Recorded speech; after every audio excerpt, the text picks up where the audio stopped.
Hi, I'm Dr. Nelson Bulmash, the owner and founder of a wonderful healthcare center that offers chiropractic, naturopathy, and nutrition.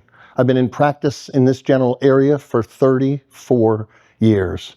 I'm with my very dear friend, Yuliya Stepanov.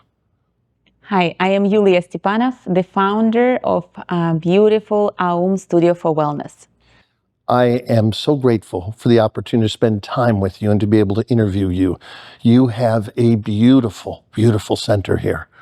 And it is more than a yoga center. It is a wellness center. I'd love for you to tell our audience a little bit about what inspired you to make such a beautiful center in our community. It's a complex question, and I can answer you in multiple ways, but the main answer is I followed my inner guidance and I followed my inner call. I wanted to create a space where I can share with people the tools for growth and transformation, where I can create space where people would feel welcomed and start learning more about what else is out there besides regular movie and restaurants. Yes. So, that feeling Sports was bars like, and things yes, like exactly. Yes. What can we do? What else can we do without the extra substances to bring us to the state where we feel happy, where we feel relaxed, and where we can do fun things that makes us feel good on our overall. So to me, wellness it's the mind, body, spirit, right? So when we talk about wellness, it's not only physical, it's overall well-being. Yes. You have a really beautiful center here, Yuliya. And I must say that one of the things that I noticed immediately upon entering was a deep sense of peacefulness. What accounts for that? I think it's the answer that comes to me is the presence. When we are present, we become peaceful. Yes. I love to say sometimes to students that the struggles are only in the past or in the future. But in the present, in the moment, there is no struggle. And because we are doing most of the practices and most of the things that we do here is that help us to bring ourselves in the present moment. Maybe that's why. It's remarkable. I feel so at ease here. It's beautiful.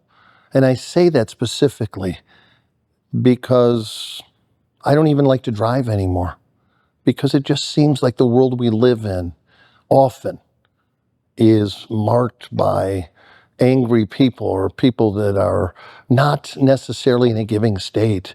I've had so many times lately, for example, where people cut me off or people didn't let me in to even get off on the exit when I was trying to do so over the course of a mile. So it's so beautifully evident that you have taken a great deal of yourself and poured it into this beautiful studio. And in doing so, your signature is everywhere. I'm at peace. And I appreciate that. That means you put a lot of your heart and soul, a lot of your spirit into this. Tell us a little bit, because you're not just not that it wouldn't be enough if you were a yoga studio, but you offer a lot of other things here. Tell us about what some of those things are. I brought here what to me is effective and working. And to me, it's a movement, creativity, and integration. Originally, actually, our sign had these three words of movement, move, create, and integrate. So when I was thinking about the studio, those three words, that movement, it means we are moving our body. Yes. And then creation, it's when we create. Right. To me, it's through art or any other creative practices. I feel like as we are, as creative beings, right, need to create. It helps us to come back to that state of creation. And then integration, it means you learn something, you take it home, and you live it, like you live with it. Yes. I actually had a very interesting example that one of the guys shared with me last week. He said why he appreciated to come here. He noticed when he used to come to the gym, to yoga. He would go across all the music, the people trying to lift weights, and he would kind of had to conserve in order to go past and then relax a little bit. Took him a little bit to finally relax and come to the state of trust. Yes. And then do yoga, and then he would come out, and again he would have to go through that, lost half of the things that he built throughout the practice, right. and then go out with whatever left. Yes. And he said that when he comes here, he noticed right away, he steps through the door, he feels welcomed, relaxed, and safe. Beautiful. And it was amazing to hear this word from the man, that I feel safe. Right. And I can be who I am, to fully receive. And then when he leaves, he takes all of that, what he was built throughout the class, throughout the practice, with him. Beautiful. So that was amazing to compare with, of course, with what is the value between gym and the yes. and the space. Yes, your wellness center. Mm-hmm. That's really quite interesting because I don't hear a lot of men talk about how at ease, how at peace they are. And Yuliya, I wonder if we all did something at the end of the day to render us at peace, in a state of, not to sound hokey, but in a state of love. You're in a state of opportunity when that happens. You open up the doors of hope and possibility. And instead of going home and yelling at your kids or yelling at your wife or bringing your fatigue, your distress from the day to your family, you return home to children who want to see their mother and father lovingly, in a loving place, in a place where they can feel whole. They may not know that that's what they want. But when I used to wait for my dad, I used to be so excited to wait for him to walk through the door. He was my dad. And I wanted access to my dad as I knew my dad. Mm-hmm. And so to have a man say that shows that you're not just providing an opportunity for women. Please don't hesitate to correct me if you feel I'm wrong, but I feel like women are born more to nurture. Would that be a fair statement? Yes. I'm not saying that men aren't. Yeah. But my mother was very, very sweet. My dad was a very powerful man, a man that when he looked at you, he expected you immediately to do what he asked you to do. And if you didn't, there was trouble to be had. He was a very fine man, don't get me wrong. I'm not saying he wasn't. But it was my mother that I went to for nurturing. Not so much my dad. Does that make sense? Yeah. So I'm sitting here wondering what our world would be like if we all did things to decompress, maybe before we got home.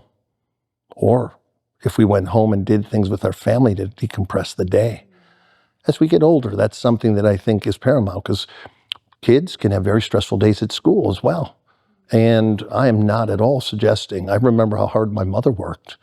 She was pretty tapped out from working all day at the house. So I love the idea that you bring this opportunity of love, of growth, of helping people to add things to their lives that improve the quality of their life by helping them be more calm, in more of a loving state, and to welcome the family members home from school or from work in that place. Not a place of struggle, not a place of suffering or pain. Thank you for providing that. Thank you. To me, the idea has been, was, and is to create the space that is called home outside of home. Yes, yes, that's beautiful. Say more about that. How do you provide that here? It's an interesting question. I would say with my own presence, yeah. I now believe more and more that we share with the world what we are. And me as the teacher, if I'm in a certain state of being, then those who are around me will automatically, it's like that quantum field works with. Yes. Those who are around me will automatically become in that space. Beautiful. I actually have never seen an ugly woman, or the woman who, I do women's circles and retreats, mm-hmm. and the space is created in a way that when a woman enters, she already becomes relaxed. She already becomes wow, sensitive, receptive, Yes. and open. And there is a beauty in that. So I think I've lost a question right now because my mind is kind of wants to capture a lot of different things. Let me come back and gather my It's okay. my I thoughts want to together. suggest something that you were Yes, pointing please. to, if I may. Yes. I had an interesting experience, very similar to what you just described, and I want to share it because it was my experience as a man that you were describing as a woman for women. Here's what I mean by that, Yuliya. I went in the gym one day, and I'm still a pretty powerful man. Once upon a time, I was a very, very strong man. And I had a much larger man walk up to me, and he said, your name is Nelson, right? I said, yes, I am. May I help you? He said, I'd like to ask you a question. I said, please, what's your question? He said, I noticed you're a very, very powerful man. Okay. Like you have a bench press that is 3 times your body weight, and I know you're drug-free. I said, I am. He said, that's incredible. I've never seen anybody bench press 3 times their body weight. I said, well, thank you for noticing. I put a lot of hard work into it. He said, clearly. He said, but that's not what I wanted to talk about. I said, what did you want to ask me? He said, you were the most humble man in this gym. You're kind to everyone. Anybody needs a spot, you're the first to offer. Anybody has a question, you're the first to offer an answer. And not to sound weird, but I love that about you. Why is that? I said, I'd like you to answer your own question. I thought you might say that. It's important because you're also a very big man. And people would get intimidated naturally looking at you. Yeah, they do. You're right. I said, well, let me think about it for a moment. And he paused, and his eyes lit up, and he said, oh my God. Obviously you do it because you can. He said, of course I can. That's not the answer. He said, no. The answer is because you know something most other people don't. I said, carry on. What is it? He said, you're a very conscious and conscientious man.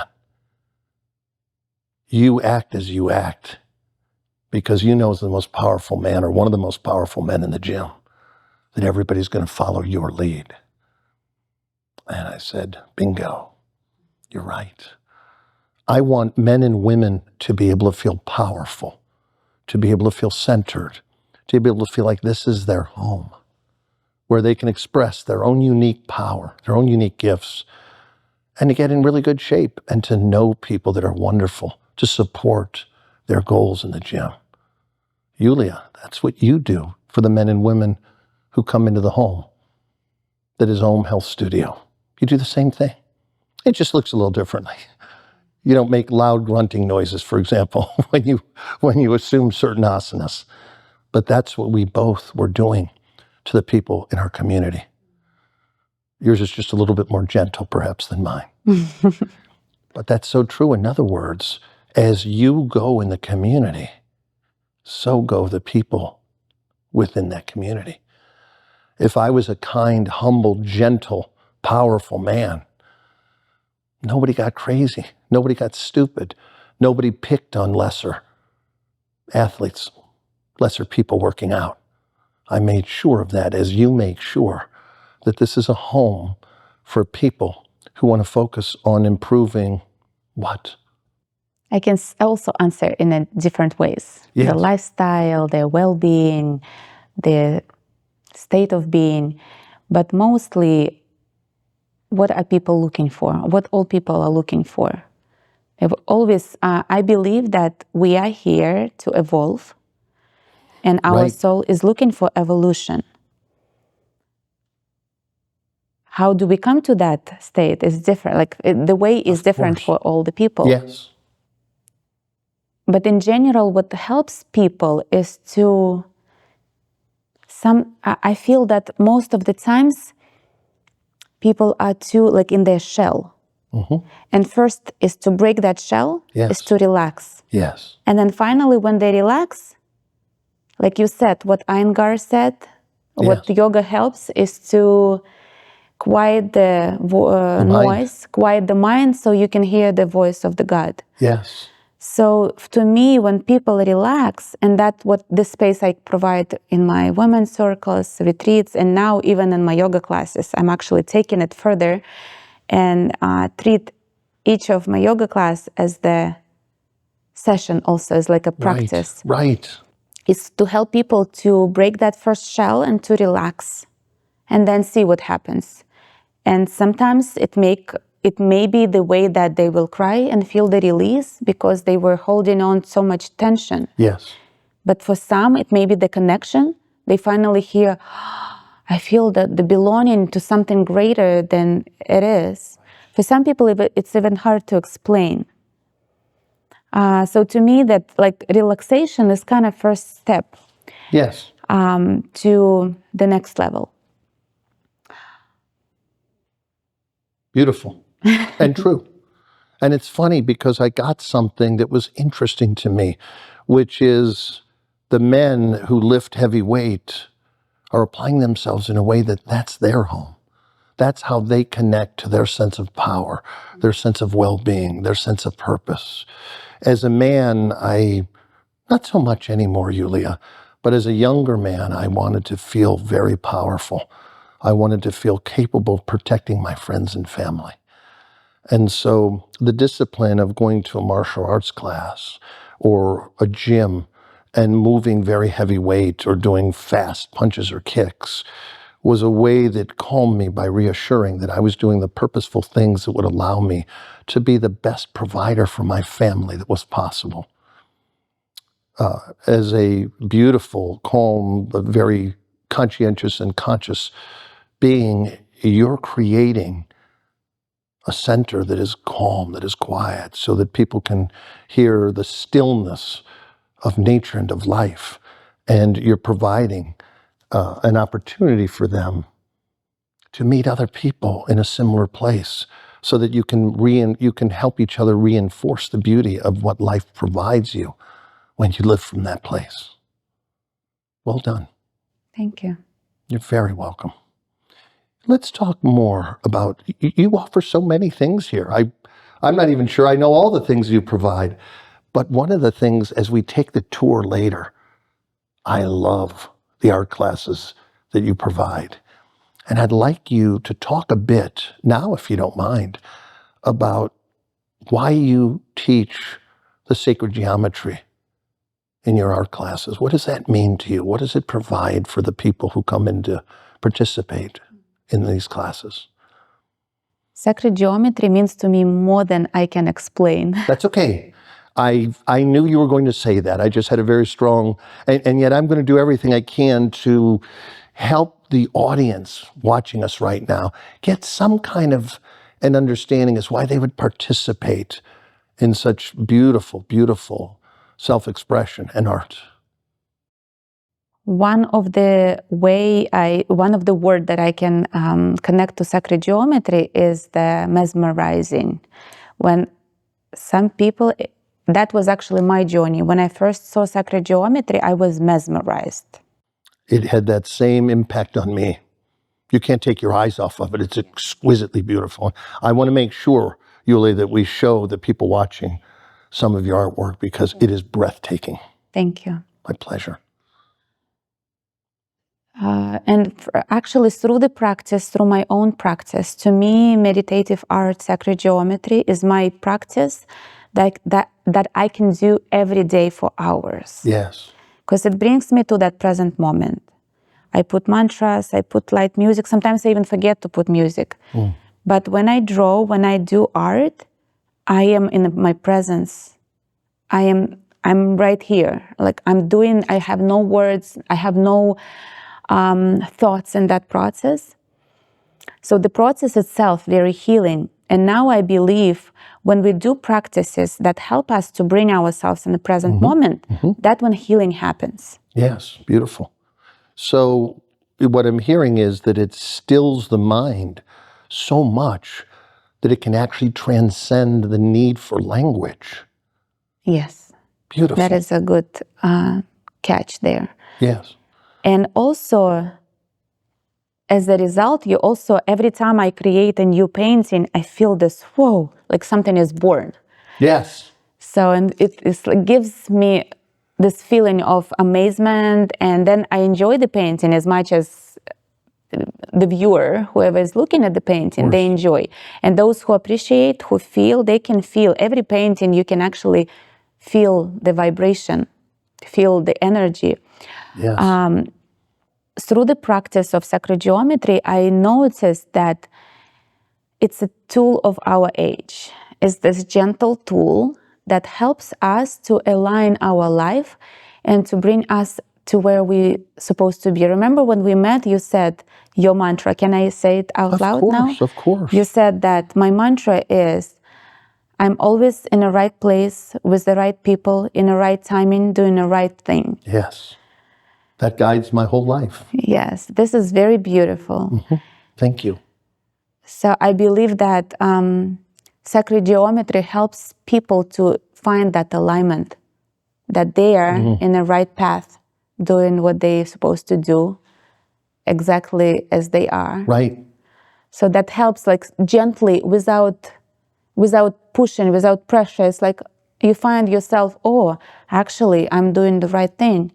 Or like things just happen naturally. Yes. So that's one of the benefits of working with sacred geometry. Please go ahead. I'm so excited to ask you questions. Yes, please ask. Okay. I just realized something, Yuliya.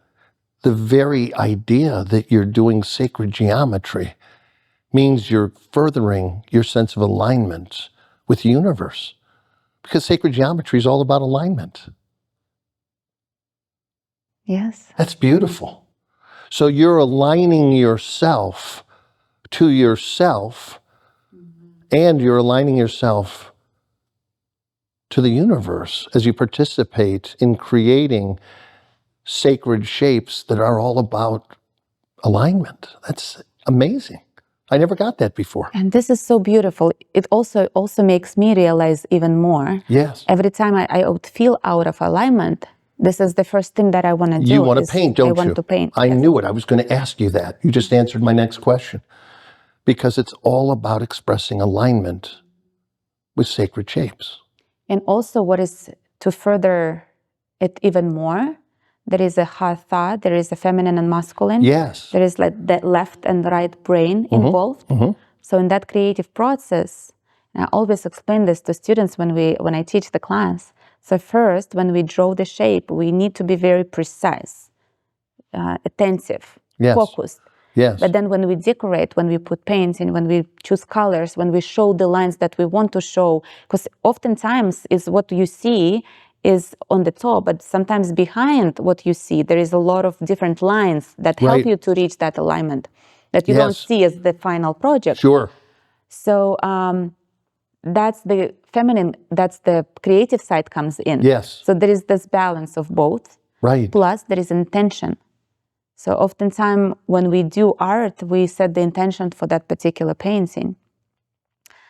So for our subconscious mind, it works in a way that it continues to work with you. Even if you forgot what you put there, it's still your subconscious mind remembers. Your work is among the most beautiful I've ever seen. I look at your, I want you to let this in. This is my truth. When I look at some of your art pieces, it aligns me to look at them. Has anybody ever told you that? Not in this way, but I just realized something too. Please. We had a universal yoga teacher training here with the master yoga teacher himself, creator of that system.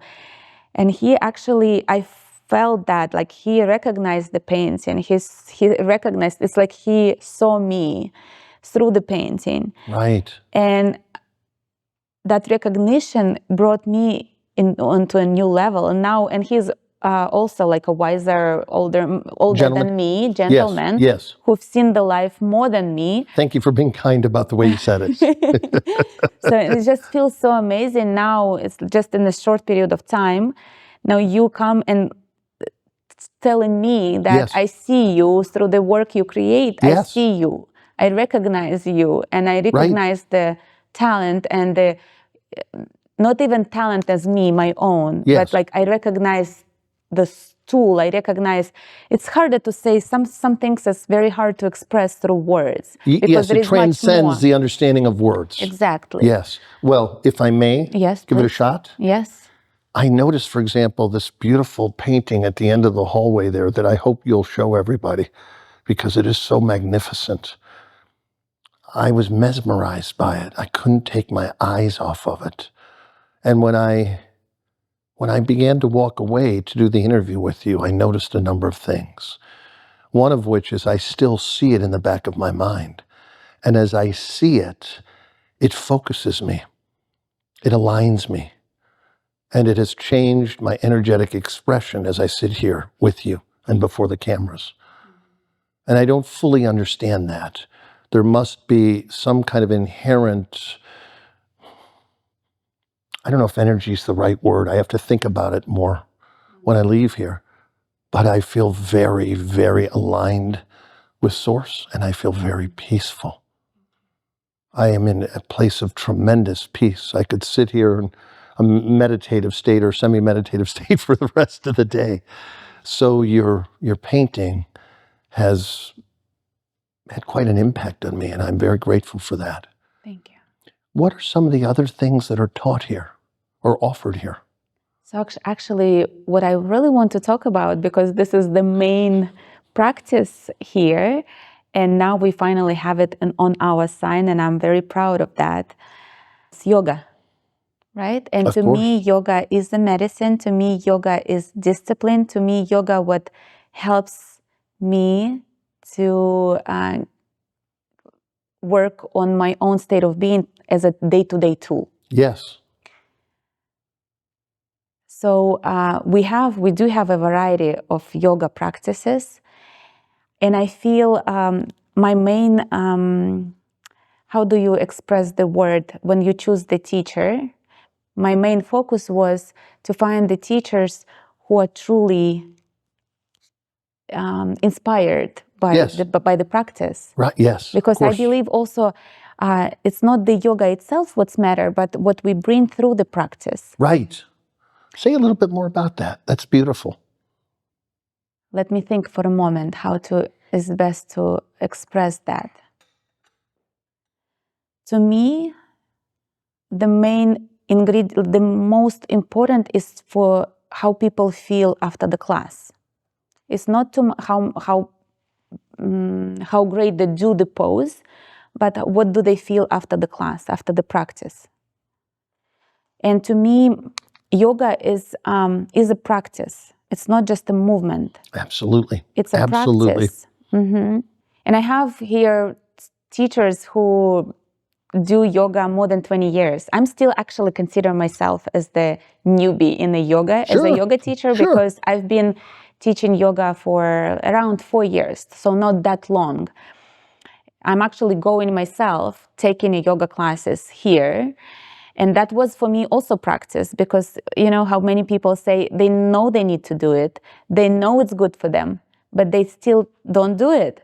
Majority of people. Yes, Like what motivates? I actually had to work with myself too. Like I have the yoga studio. In the beginning it was hard, especially when we just opened. I had so many things to do to run the business. It was actually quite a journey for me to find that balance. First of all, I'm driven by the source. I'm driven by my soul to do the work that I do. But then how do I incorporate running the business? That was a challenging moment. Yes. And in the beginning, I couldn't even find time for myself to do the yoga. Yes. I had to stop for a moment and decide that I'm here. To me, it's important to at least do it minimum of like, let's say 3-4 times as a minimum. I have to go and do yoga here myself. And every time I leave the mat, I'm happy. And that's when you said, like, how do I come home feeling fulfilled? Yes. I noticed a lot of people feel that disconnection because they're running on autopilot. Right. They like do things, do things. Yes, they're not present and they in a service. Sometimes I think we as moms sometimes feel that. If I'm gonna stay home whole day with my kids, and forget about me for a moment and just at some point I can find myself irritated because I'm in a service, like cleaning the dishes, feeding this, that. Like I have to consciously bring myself, what do I want right now? And if I do that, then kids becomes excited to do things that I want to do. But isn't that practice. Funny, Yuliya? It's such a peculiar idea. Mm-hmm. I had a problem with really severe anger for many years because I never wanted to fight people. You know what comes out under the anger? In psychosomatic discipline, why people angry most of the times? They say... Mm-hmm. I was going to say, I think what really underlies anger is often fear. It is, yes. What were you going to say, Yuliya? And another interesting idea what underlines anger is people don't do what they want. They say, if your kids become angry, ask him or her, what do they want? Okay, that makes sense. It's like this protection. I'm getting angry because I don't get to do the things that I really want to do. Got it. I get angry. Yes. And most people don't realize that. That's profound. That makes a lot of sense. I've met so many men and women in particular, who seem so frustrated because they've given the entirety of themselves to being in service to their family. And they lose themselves by not doing the things that they love. Yuliya, I found my kids they're grown up. They're adults. And they're very, very, very successful. And I applaud that. And you know what's funny? You want to take a guess what I really want to go back to? I guess it's something that your inner child wants. Yes. I guess, yes? Yuliya, yes. All of a sudden, I wanted to be the little boy fishing again. I wanted to be the little boy traipsing about in the woods. I wanted to be camping. I wanted to see if I was brave enough to be in a forest that had big bears or mountain lions. And I fell back in love with it. I was fly fishing a few months ago. And in the far distance, I heard this sound.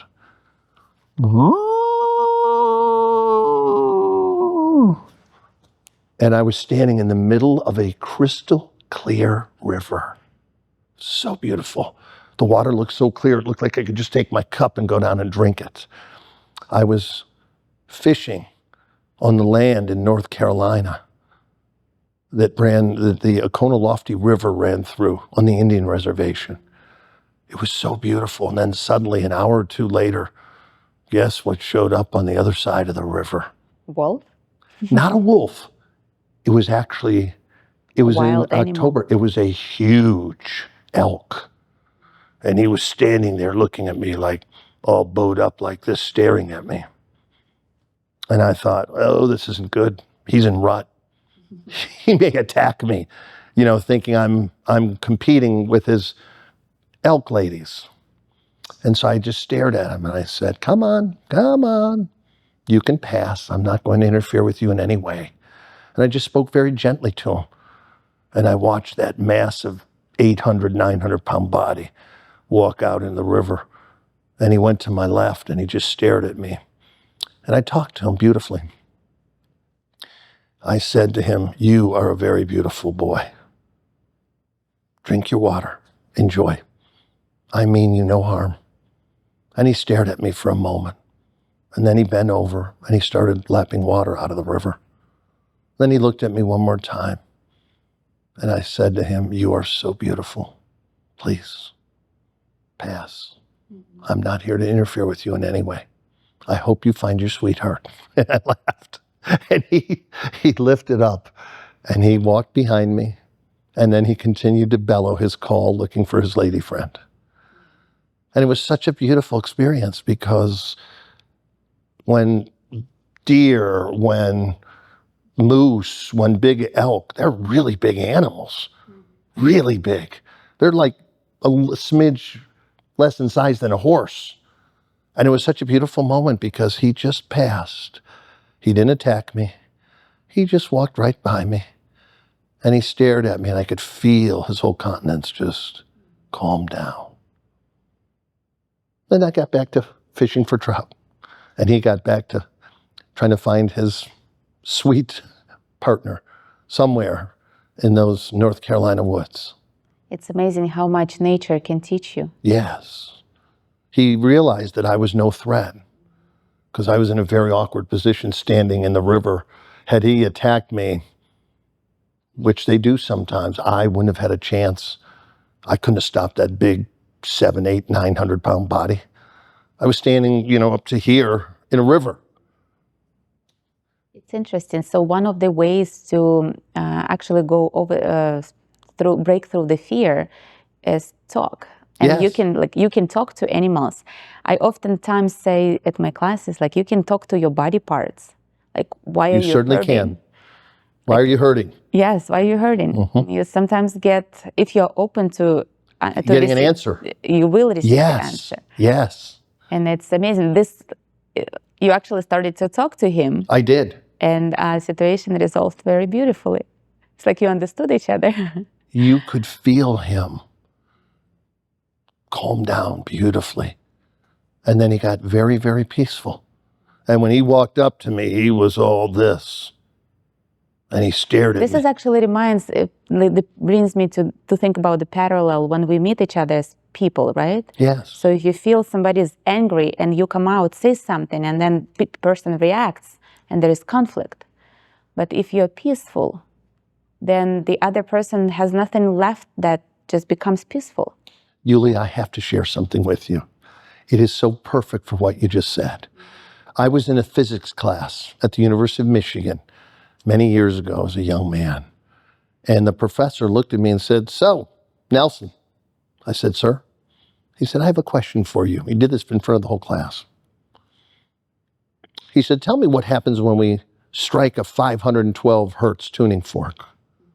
I said, "I would surmise, sir, that it vibrates at 512 hertz." "Okay, easy question. You're right." He said, "What happens if we strike a tuning fork that is over 1,000?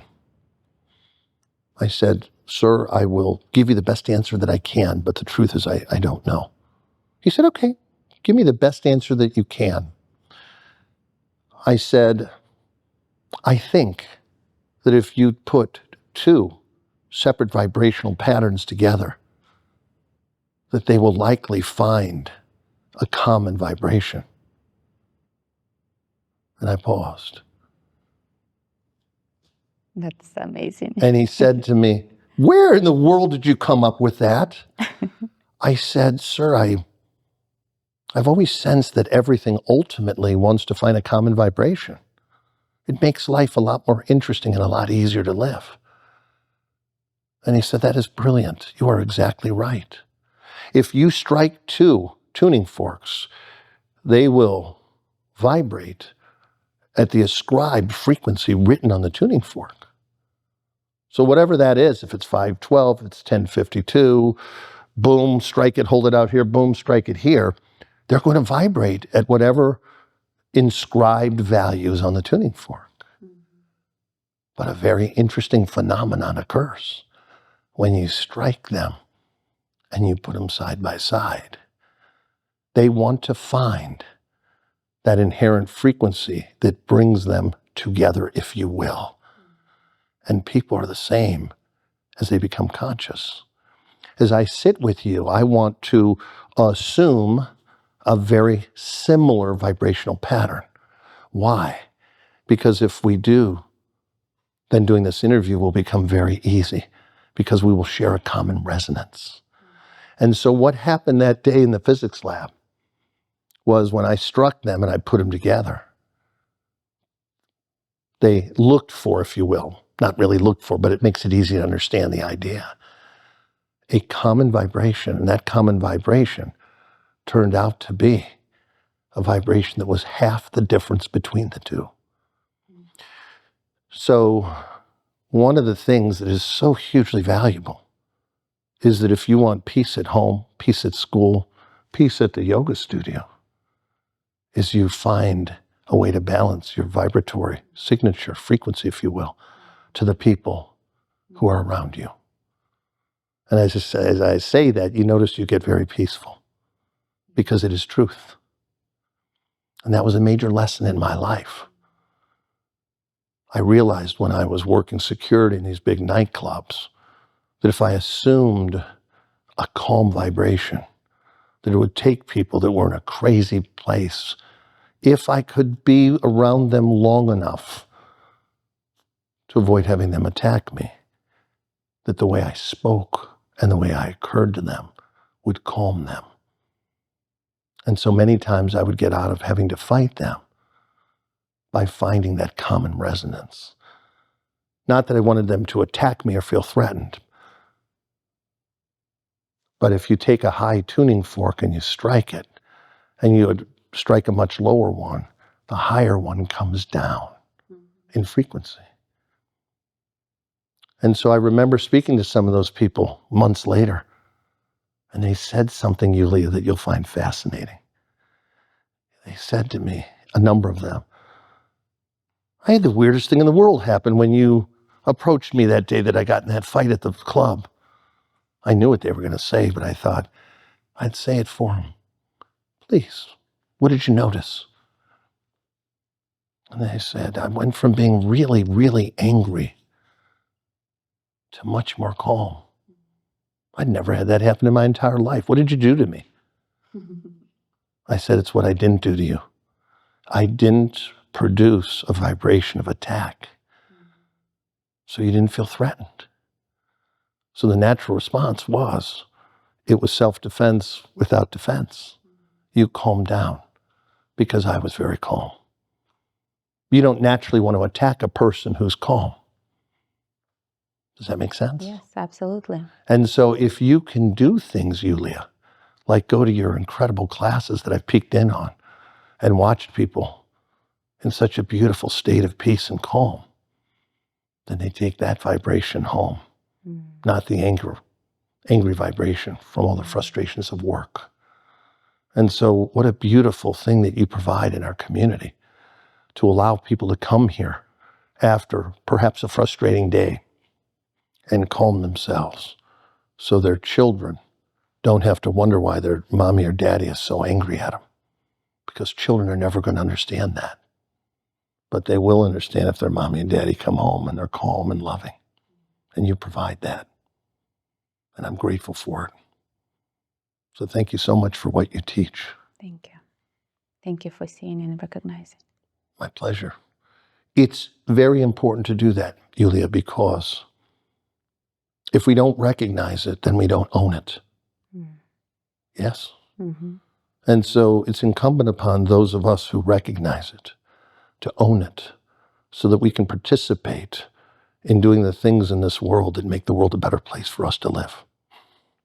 Yuliya, I have a question I'd like to ask of you, and you're the perfect person to answer it for me. I know that there are much deeper intentions to yoga. Would you speak a little bit about some of the intentionality that you provide when you teach a yoga class?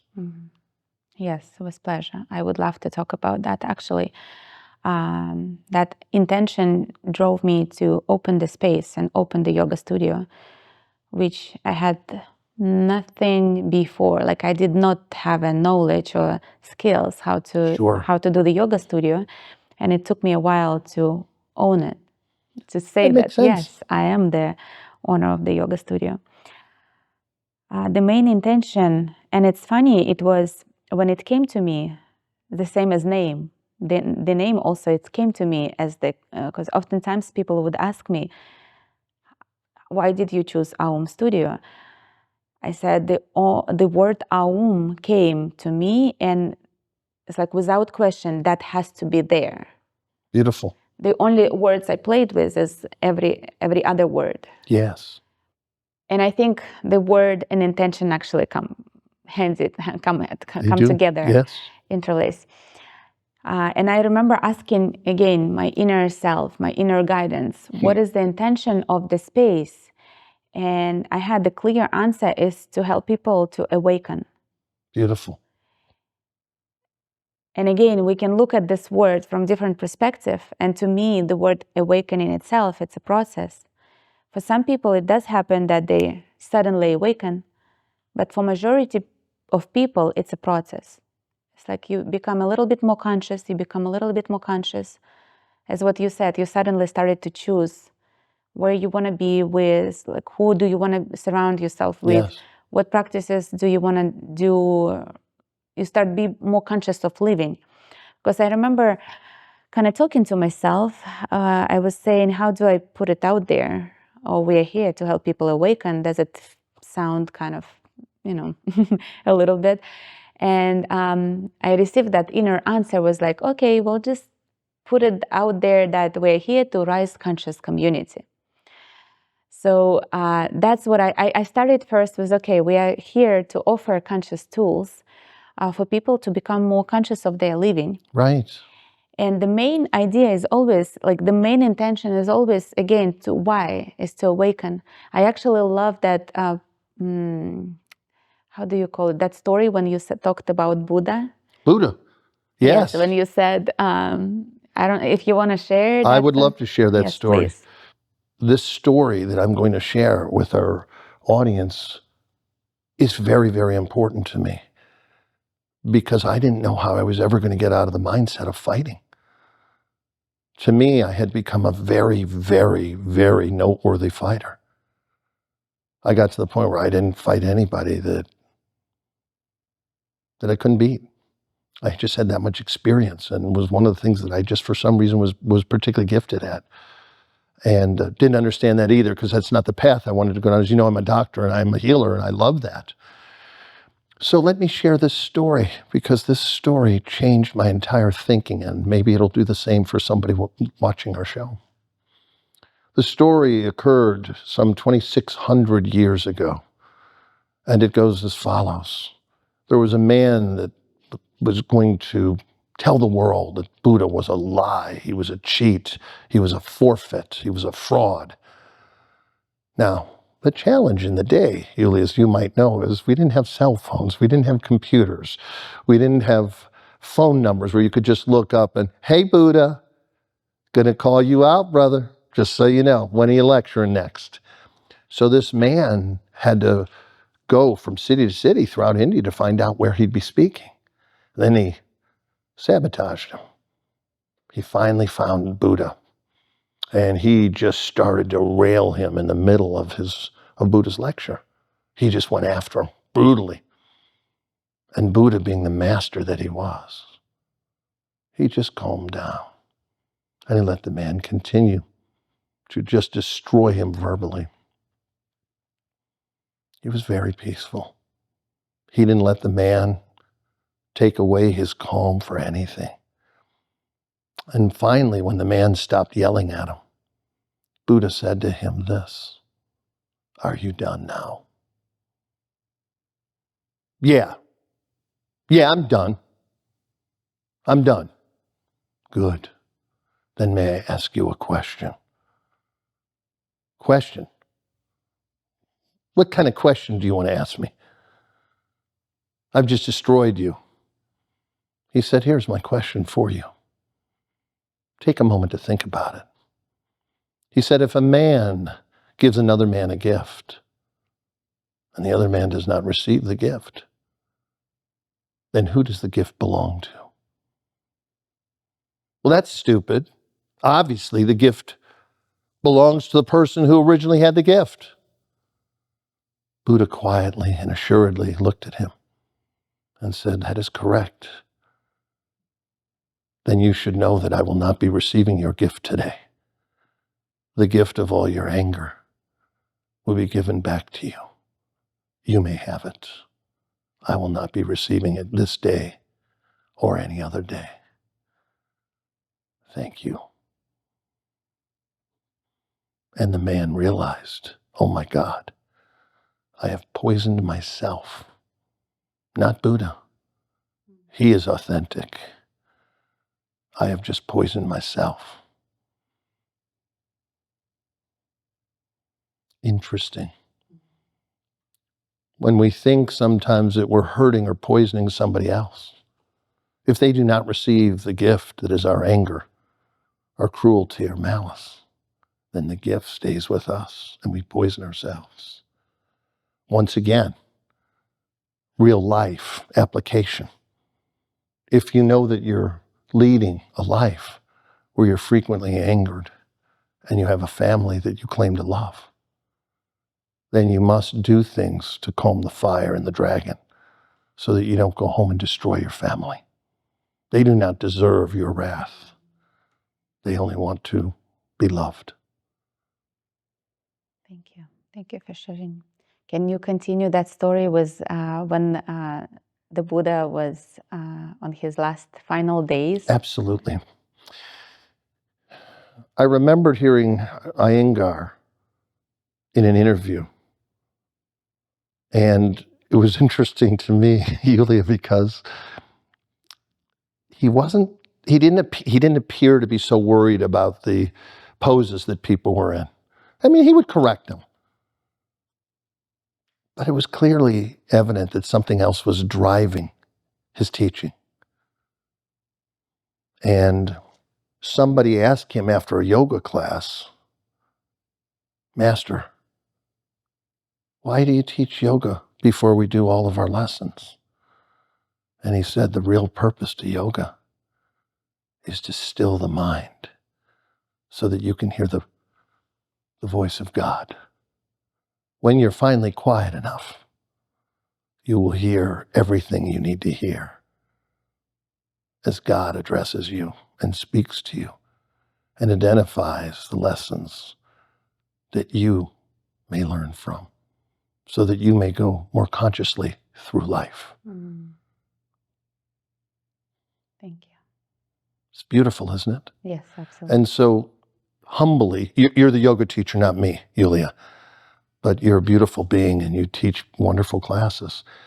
But I would say that one of the most important applications of yoga is to still the mind so that you can hear the voice of God and the voice or voices of those around you that represent the teachings, at least of the notion of God, that you may constantly awaken so that the end of your experience of this life, that you can be as awake as possible, as the Buddha told his primary student before he left this world.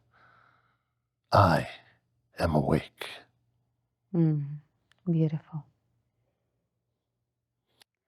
First, I wanted to say that the word awakening has a particular vibration that resonates with me. When you said awake, it feels like I feel it. I feel this word resonates with me and with my purpose.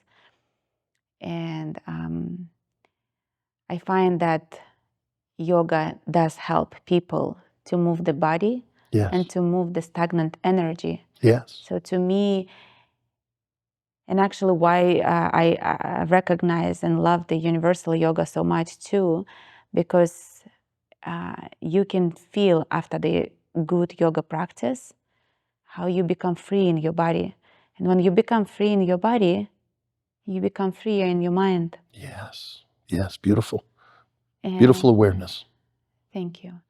Main purpose is for us here to create at AUM Studio, to create those tools, to have those tools, to offer those tools through yoga, art, events, special events that we do on a weekend, is to give those opportunities for people to slow down, to relax and find that connection. Yes. Find that inner voice. Yes. Now there is so much information out there in the world, and you can become overwhelmed. Certainly. So, but what you need to do is to really come back to yourself, come back to your inner truth. How do you do that? You find the tools that help you to do that. Beautifully And some said. people are great on their own, but some people, most of us, need a little help. How do you meditate? Yeah. Yes. Most of us, like me, need a lot of help. You find help first, right? Yes. If it's hard for you to do it on your own, Of course. you go and look for it, seek for help. Right.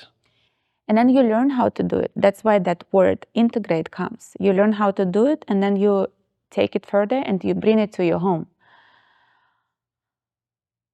Did you just catch how you're focusing on your own breath? Yes. Yes. Yes. Recapturing your own, the own purity of your essence, your focus, your calm. It's beautiful.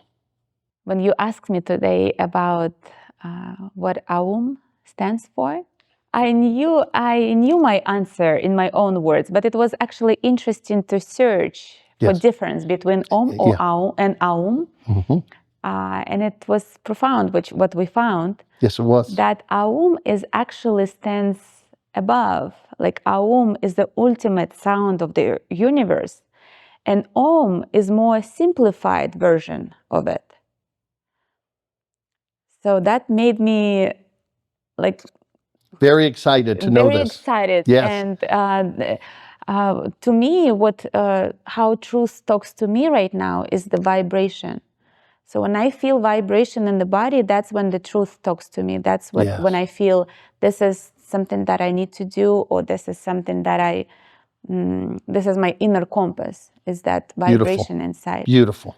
Thank you for saying that. Thank you. Because people often talk about vibration and being a higher vibration.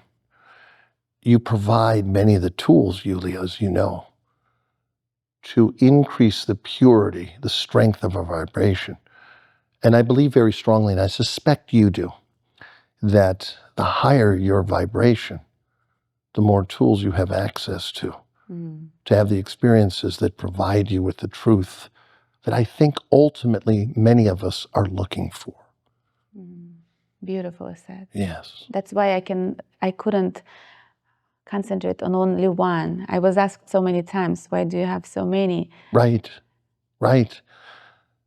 Well, how interesting that you provide yoga, which is movement, because movement helps us in ways that stagnant, and I shouldn't say stagnant, because when you meditate, you're not really stagnant. But it is quite interesting that when you really get into a profound meditative state, you're the observer. You just observe the clouds going by in your mind, or the blue sky, but you don't focus on it in an attempt to judge it, to evaluate it. It just is. And so you're providing many of the tools to help people ultimately have access to such things if it is their desire to do so. My goal was always, if you don't like this, you can pick this. Yes. If this doesn't resonate with you, pick this. So to find that and different ways to connect. Right. And find resonance. Yes. Eventually that all leads to this divine, the feeling of the divine, the connection to divine. Oh, I'm touching the microphone. So I think ultimate goal is for us, for people, to feel the connection to the divine.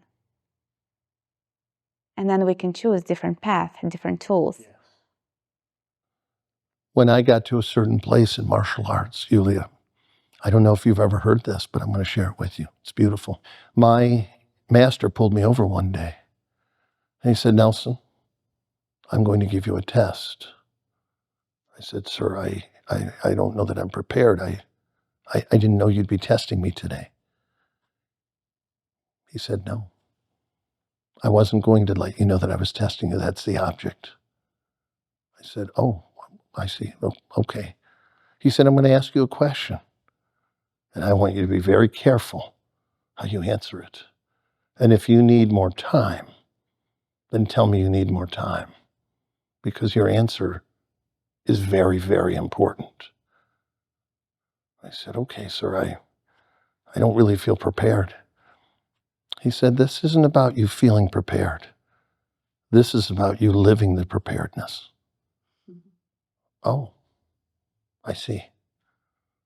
Sir, what is your question? He said, you have two choices. Are you a dragon or are you a tiger? I said, I can answer you now. He said, be careful. I said, be careful? Why? He said, because your answer determines whether I will ever teach you again. I'm quite sure, sir, that I can answer you aptly. Are you sure? I said, I believe so. Yes, sir, I do. Then are you a tiger? Are you a dragon? I said, may I explain? You certainly may.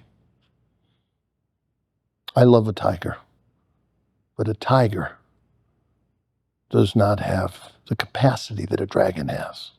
A dragon is a highly evolved thinking creature, or it can be. Okay, tell me more.